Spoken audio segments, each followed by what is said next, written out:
الحمد لله وحده والصلاة والسلام على من لا نبي بعده أما بعد فأعوذ بالله من الشيطان الرجيم بسم الله الرحمن الرحيم وإن تعدوا نعمة الله لا تحصوها صدق الله العظيم. ډیرو محترم حاضرینو د غونډې برخوالو خصوصا محترم الحاج ملا برادر اخون محترم حنفی صاحب محترم خلیفه صاحب او نور مشرانو ته السلام علیکم ورحمت الله تعالی وبرکاته. محترمو تر ټولو لومړی تاسو ته د هیواد د استقلال د بیا اخیستنې 105 کلیزې مبارکي وایو. الله جل جلاله دې موږ او تاسو ته توفیق راکړي چې دا د ازادۍ د ورځو د لمانځلو سره سره د خپلو ازادیو او استقلالونو د ساتنې کوشش وکړو، هڅه وکړو او په هیڅ قیمت پرې نه ږدو تر څو بلې ازادۍ ګټلو ته بیا زمینه مساعده سي. همدا درې ازادۍ چې موږ او تاسې اخیستې دي د انګریزي ښکېلاک څخه، د شوروي اتحاد څخه او د امریکایانو څخه، دا افغانانو د سر په بیه د ډېرو ستونزو او مشکلاتو په ګاللو سره دا ټولې بریاوې ترلاسه کړي دي. الله جل جلاله دې همدا بریاوې موږ او تاسې ته روزي کړي او الله جل جلاله دې موږ او تاسې د نورو مشکلاتو څخه وساتي. د شکر ځای دی، د حمد ځای دی. باید د ټول افغانان هغه که ښځې وي، که نارینه وي، که ماشومان وي، که لویان وي، که ځوانان وي، که سپین ږیري وي، ټول باید شکر ادا کړي. ټول باید الله جل جلاله ته پر سجده سي چې الله جل جلاله دا یو عظیم نعمت موږ او تاسو ته را په برخه کړی دی او را په نصیب کړی دی. موږ او تاسو د دې ستر نعمت شکر ادا کړو. د الله جل جلاله نعمتونه خو ډېر زیات دي پر موږ او تاسو باندې. دا د الله جل جلاله حکم او فرمان دی او کلام دی چې که چیرې تاسو دا نعمتونه شمیرل وغواړئ نو هیڅکله دا نسئ شمیرلی. خو په دې ټولو نعمتو کې یو ستر نعمت چې دی هغه ازادي ده چې دا الله جل جلاله پر موږ او تاسو باندې لورولې ده. لومړی به دا ووایو چې دا ازادي او دا مراسم دا لمانځنې دا د څه دپاره دي. ګورئ محترمو ځوانانو، خصوصا دا نوي نسل ته وایو چې دغه غونډې جوړول دا هر کال لمانځنې دا د دې دپاره دي چې ستاسو په ذهن کې دا کښیني، ستاسو په ذهن کې دا کښیني چې زموږ نیکونو او پلرونو، زموږ مشرانو دغه ماحول چې موږ او تاسو ته برابر دی چې په امنیت کې یو، په ازادۍ کې یو، په سوکالۍ او په خوشحالۍ کې یو، دا په څنګه شکل موږ تاسو ته پر موږ او تاسو باندې دغه د الله جل جلاله دا لوی نعمت د دوی په مټو باندې الله جل جلاله لورولی دی. تاسو باید و دې شي ته دقیق متوجه سئ چې 105 کاله مخکې موږ څنګه د چا څخه ولې د څه دپاره د ازادي ترلاسه کړه. تر دغه د مخه څه ستونزې وې په افغانستان کې، په دې سیمه کې څوک حاکم و، ولې دا زموږ نیکونو مجبوریت احساس کوي، ضرورت احساس کوي چې موږ باید ازادي ترلاسه کړو، موږ باید ازادي ولرو. کومې ستونزې وې، کوم مشکلات و. بیا یوه لسیزه دلته د روسانو اشغال دوام وکړي او د هغوی په مقابل کې بې دریغه قربانۍ ورکول سولې. دا ولې روسانو ولې اشغال وکړي؟ روسان ولې و افغانستان ته په زور باندې داخل سوه؟ او ولې یې دا زموږ او ستاسې پلرونه په مقابل کې ودرېده، ولې یې مقابله کول، ولې تر سر تیر وه، ولې تر مال تیر وه، ولې تر اولاد تیر وه. دا زده کړي، کتابونه در واخلئ، خپلو مشرانو ته متوجه سي، او دا هر څه چې ستاسې په ذهن کې کښېني، بیا تاسو دغه کردار چې ستاسو مشرانو ادا کړی دی، دا احساس به بیا په تاسو کې پیدا کیږي، دا درک به بیا په تاسو کې پیدا کیږي. که خدای نه کرده د کومو ستونزو او مشکلاتو سره زموږ او ستاسې هیواد مخامخ کیږي، بیا به تاسو د خپلو نیکونو او پلرونو په څیر د هر زورور، د هر اشغالګر، د هر تیري کوونکي مقابله به کوئ. 20 کاله 12 لسیزې د امریکایانو په مقابل کې خلکو بمونه په ځان پورې وتړل، تر سر هم ورته تیر سول، تر مال هم تیر سول، تر اولاد هم تیر سول. دا خو لیوني نه وه، دا تر موږ او تاسې هوښیاران وه. دیو تر موږ او تاسې دا خپل ژوند او په دې دنیا کې د استراحت ژوند کول ښه پېژندل. الحمد په دې یوه پیړۍ کې موږ د دنیا 3 زورورو ته ماته ورکړې ده، درون یې واګرو او اشغالګرو ته مو ماته ورکړې ده. داسې د امن، د ازادۍ، د استقلال، د حریت فضا رامنځته سوې ده چې په دې 100 کلو څه بلکې تر هغه څخه په د ډېره وخته موږ او تاسې دغسې ارامش، دغسې استقلال نه درلودی، دغسې خپلواکي مو نه درلوده. نو تاسې باید ډېر متوجه سئ تر څو دغه لاسته راغلې سوکالي، خوشحالي او استقلال او خپلواکي دا راڅخه د لاسه ونوځي او دا وساتو. دا موږ په داسې طریقه ساتلی سو.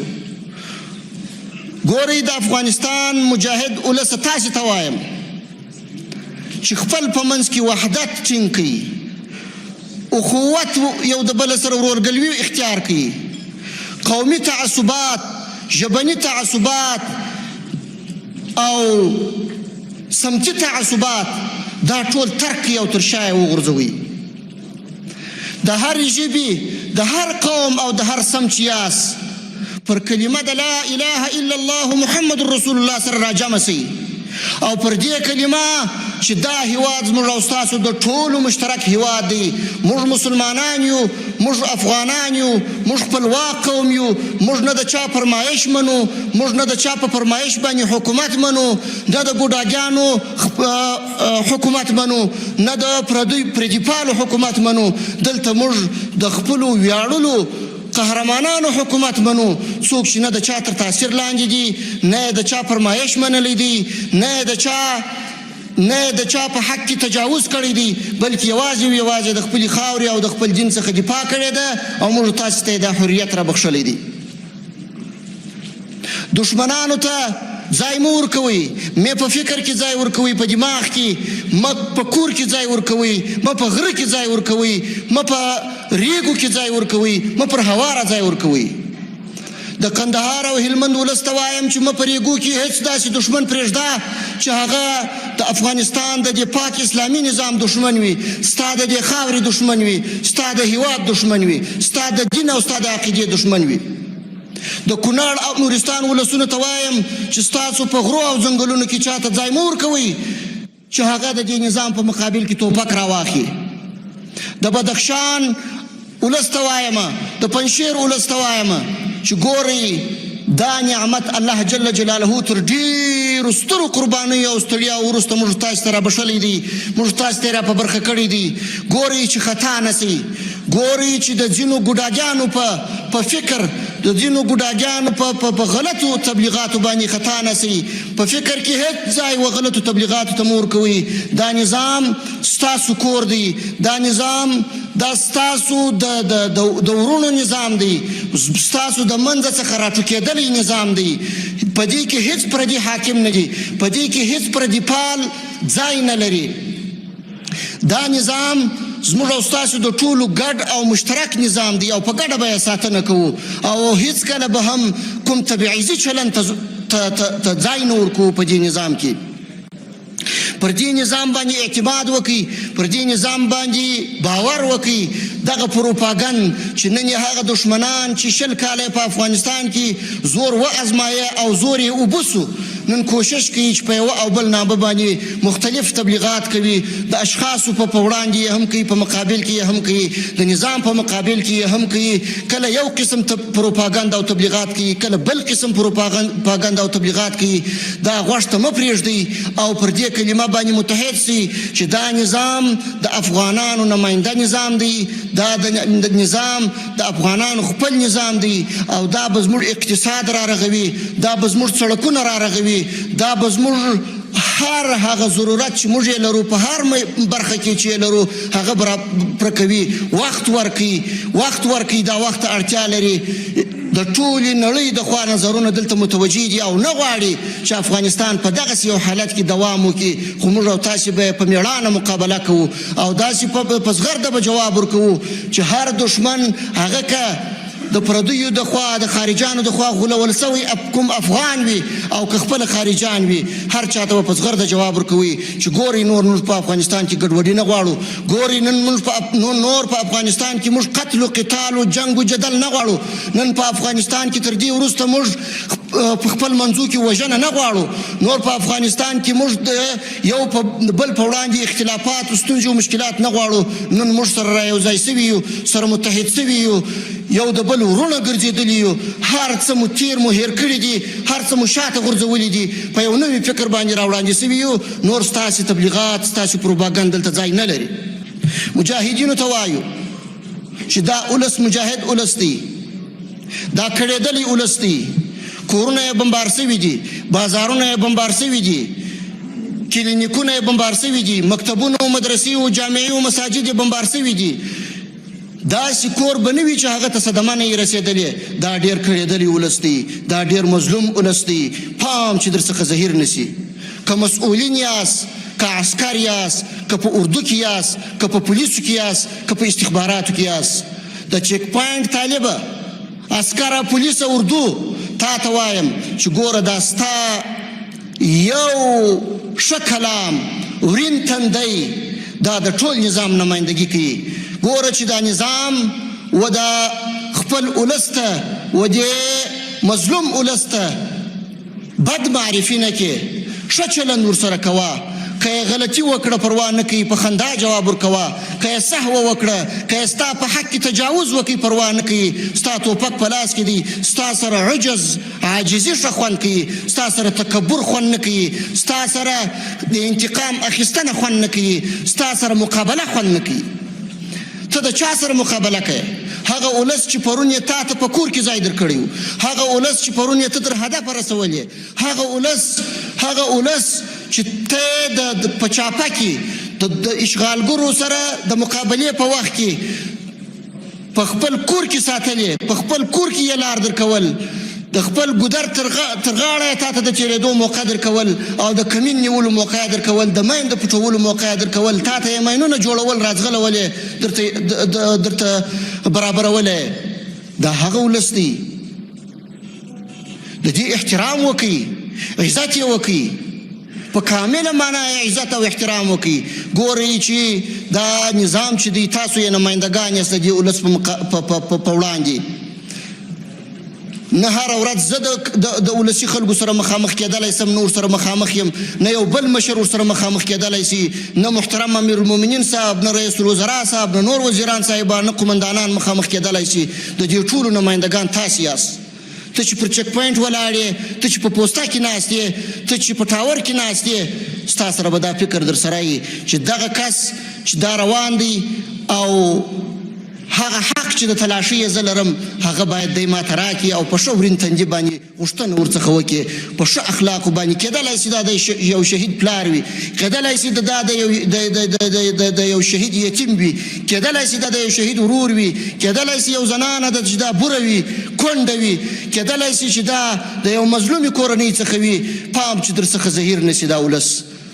که چیرې ولس د اولس احترام موږ او تاسې ولرو او هغه حقوق وپېژنو چې دا اولس یې پر موږ او تاسې باندې لري، او اولس د دې نظام، د دې خپلې اردو، د دې خپل پولیس، چې د ده د مال ساتونکی دی، د ده د عزت ساتونکی دی، د ده د ناموس ساتونکی دی، د ده هیواد د حریم ساتونکی دی، د ځمکې او د فضا ساتونکی دی، د هغه احترام وپېژني، عزت یې وپېژني، قدر یې وپېژني، بیا به انشاءالله تعالی په هیڅ صورت په یوه قریه او په یوه کلي او په یوه غره او په هغه کې یو ځای به هم یو وړه ستونزه هم انشاءالله نه پیدا کېږي. دې شي ته متوجه سي. ټولو ته م توصیه دا ده چې دې ته جدي توجه وکړي او دې نظام ته وفاداره پاته سي. ګورئ دا نظام د زرګونو شهیدانو په وینو باندې راغلی دی. دا نظام د ډېرو دربدریو وروسته راغلی دی. یتیمان تاسو ته سترګې په لار دي، کونډې تاسو ته سترګې په لار دي، د شهیدانو پلرونه تاسو ته سترګې په لار دي، ستاسې هر قدم څاري. تاسو باید ډېر متوجه سئ. دې نظام ته داسې وفاداره واوسېږئ، دې نظام داسې اطاعت وکړئ، خصوصا د امیر المؤمنین حفظه الله او د دې نورو مشرانو داسې اطاعت یې وکړئ لکه څنګه چې یو مړی پر تخته د غسل باندې پروت وي او د غاسل په واک کې وي. دغسې باید خپل ځانونه په اختیار کې ورکړي او مطمئن سي چې هیڅ کله ستاسو په سر باندې معامله نه کېږي، نه یې کولی سي. هیڅ کله ستاسو بې قدري نه کېږي، نه یې کولی سي. هیڅ کله هم ستاسو په حق کې تجاوز نه کوي. ستاسو ارمانونه به ساتي، ستاسو د شهیدانو ارمانونه به ساتي، ستاسو آهونه به ساتي، ستاسو ټول هغه فکرونه چې تاسو یې په خپل ذهن کې لرئ د نظام د بهبود دپاره، دې ټولو ته مشران متوجه دي. او دا نظام داسې یو پاک او سپېڅلی نظام دی چې د دې نظام بدیل موږ په ټوله نړۍ کې نه لرو. نه مو تر خلفای راشدینو تر هغو عصرونو د خلافتونو وروسته په ټوله نړۍ کې لیدلی دی او نه به بیا ووینئ. دا داسې یو نظام دی. دې نظام ته به وفاداره پاته کېږئ، وحدت به ټینګوئ، اتحاد به کوئ، یو د بل سره به ورورګلوي کوئ، د خپلمنځي اختلافاتو څخه به ځان ساتئ، د بدبینۍ څخه به ځان ساتئ، د نفرتونو څخه به ځان ساتئ، د تعصباتو څخه به ځان ساتئ. ډېر کوشش به په دې برخه کې کوئ. د اسلامي امارت سیاست دا دی چې د هیڅ هیواد په داخلي چارو کې لاسوهنه نه کوي، نه پر مرزو او پر سرحداتو باندې چاته د تاوان رسولو اراده لرو، نه په داخل د هغو هیوادو کې د چاته د تاوان رسولو اراده لرو. او تاسې ګورئ د امریکا په مقابل کې ګورئ چې خپل ټول توان یې زموږ او ستاسې په مقابل کې مصرف کړی و. په ټوله دنیا کې یې زموږ او ستاسې دپاره یو د امن ځای شتون نه درلودی او هر ځای موږ او تاسې تر خطر لاندې وو. ټول هیواد یې زموږ او ستاسې دپاره سور اور کړی و. بیا هم ګورئ موږ او تاسې د دغه افغانستان د خاورې څخه د باندې پر امریکا باندې هیڅ حمله نه ده کړې او د امریکا هیڅ یو هدف مو د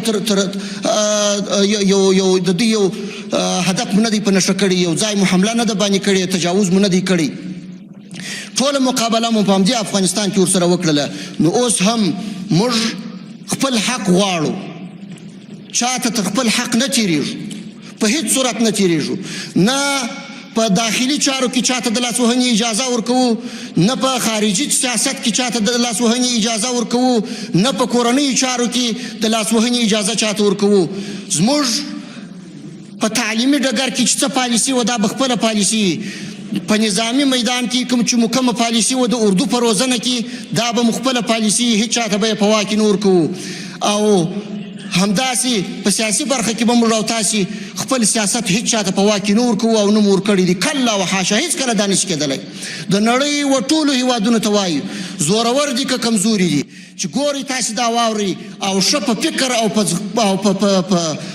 په ښه توجه سره یې واورئ چې افغانان ستاسو هیڅ نوع غیر مشروع مداخله نه مني. هیڅ کله هم دا فکر مه کوئ چې موږ به غیر مشروع غوښتنې د افغانانو څخه کوو او هغوی به یې مني. په دې کې نه ستاسې زور تاثیر لري، نه مو زر تاثیر لري، نه مو زارۍ تاثیر لري. نور باید تاسو افغانان درکړي وای، نور باید تاسو د فشارونو مختلفو فشارونو څخه که سیاسي دي که اقتصادي دي که په نورو برخو کې دي د دې څخه کار وانخلي، تفاهم ته راوړاندې سي. په متقابل احترام اړیکې در سره غواړو، د امریکا سره هم غواړو، د هغو هیوادونو سره چې دا 20 کاله پر افغانستان باندې یرغل کړی و د هغو سره هم په متقابل احترام ولاړې. سیاسي او اقتصادي اړیکې غواړو، د روسانو سره هم غواړو، د چینایانو سره هم غواړو، د ګاونډیانو سره هم غواړو. هیڅ چاته دا بد اراده او بد نیت نه لرو. ټول دې په ښه نیت باندې راوړاندې سي، زموږ دروازې په وړاندې خلاصې دي. یو اطمینان و دې ولس ته ورکوو چې موږ به انشاء الله تعالی دا اردو چې تاسو یې وینئ دا به مستقله ساتو. دا اردو به د هیڅ چا تر تاثیر لاندې نه وي. دا اردو به ستاسو د عزت، ستاسو د مال، ستاسو د ناموس ساتونکی وي. دا اردو به د هیواد د حریم څخه دفاع کوي. دا اردو به د هیواد د سرحداتو څخه دفاع کوي. او په دې برخه کې موږ کوټلي ګامونه اخلو چې په هره برخه کې خود کفاسو، په هره برخه کې موږ پر خپل پښو ودرېږو. ټولو ګاونډیو هیوادونو ته ښه پیغام لرو، د ورورګلوۍ پیغام لرو چې هیڅکله هم کوشش مه کوئ چې یا پر سرحداتو کې د ډیورنډ پر فرضي کرښه یا په نورو ساحو کې موږ ته مشکلات ایجاد کوي یا زموږ په وړاندې خنډونه ایجاد کوي. موږ که پر سرحداتو باندې حلقوي سړک تېروو، موږ که پر سرحداتو باندې پوستې او بیزونه جوړوو، موږ که پر سرحداتو باندې قوتونه ځای پر ځای کوو، دا ستاسو دپاره خطر نه دی، بلکې دا موږ د خپل هیواد د ساتنې دپاره کوو، د خپل حریم او د خپل عزت د ساتنې دپاره یې کوو. دا زموږ فریضه ده، تر دې موږ هیڅکله نسو تېرېدلی. په هر قیمت به موږ د دې هیواد ساتنه کوو، په هر قیمت به موږ د دې هیواد څخه دفاع کوو. ټول هغه کسان چې د هیواد څخه تښتېدلي دي او په یوه او بل فکر کې دي، پردیو ته یې سترګې نیولې دي او لا تر ابده ورڅخه مایوسه نه دي او دغه د غلامۍ امیدونه یې ورته اوږده کړي دي، ورته وایو چې ورونو راسئ، افغانستان ستاسو کور دی. دا کور او په دې کور کې اوسېدنه موږ تاسو ته حق درکوو. تاسو زموږ ورونه یاست، هیڅ نوع اختلاف مه کوئ، مه نظامي اختلاف کوئ، مه سیاسي اختلاف کوئ، مه په یوه برخه کې بیا افغانان و مشکلاتو او ستونزو سره مخامخ کوئ. راسئ زموږ ورونه یاست، کښېنئ په خپلو کورونو کې ژوند وکړئ، زندگی وکړئ، تجارت وکړئ، هر څه چې مو مشروع په دې هیواد کې تاسو کوئ، زموږ لخوا به تاسو ته اجازه یي، موږ به ستاسو امنیت ساتو، موږ به ستاسو سره همکار یو، موږ به ستاسو په خدمت کې یو. خو که بیا هم یو بدمرغه انسان پیښیږي او هغه بیا هم د دې ټولو حسناتو، د دې ټولو نیکیو، د عفوي او د دې ښه نیت سربیره بیا هم دی غولول کېږي د پردیو د خوا څخه او لمسول کېږي د پردیو د خوا څخه، یو ځای امنیت اخلالوي، یا په یو غره کې، یا په یو ځنګله کې، یا په هواره کې، یا په داخل د افغانستان کې، یا پر سرحداتو د افغانستان، یا په ښارونو کې دا غږ مو واورئ او دا اخطار مو واورئ چې هیڅکله موږ تاسو ته اجازه نه درکوو. تاسو به د عدالت او د قانون منګولو ته سپارو، تاسو به د اسلامي شریعت منګولو ته سپارو، تاسو باندې به اسلامي شریعت جارو کوو. په هیڅ قیمت موږ نه پرېږدو نور چې افغانستان بیا امن شي، په هیڅ قیمت موږ نور نه پرېږدو چې په افغانستان کې بیا جنګ و جګړې او مشکلات ایجاد شي. تاسو باید نور دا خبره درک کړئ او د خپلو دغو ناوړو کړنو څخه لاس واخلئ. هغه که داعش دي، که باغیان دي، که هر څوک دي، ټول باید په زغرده واوري چې په هیڅ قیمت موږ د چا زور ته نه یو تسلیم سوي. هغه که په هر نامه او تر هر عنوان لاندې وي، موږ په دې خاوره کې یو اسلامي نظام حاکم کړی دی. تر مرګ او تر اخري سلګۍ به د دې څخه دفاع کوو، تېښته او ځغاسته نه لرو او پر میدان باندې به درته ولاړ یو، مقابله به درسره کوو او په هیڅ قیمت به انشاء الله د الله جل جلاله په نصرت تاسو په خپلو شومو اهدافو کې کامیابه نه سئ. واخر دعوانا ان الحمد لله رب العالمین.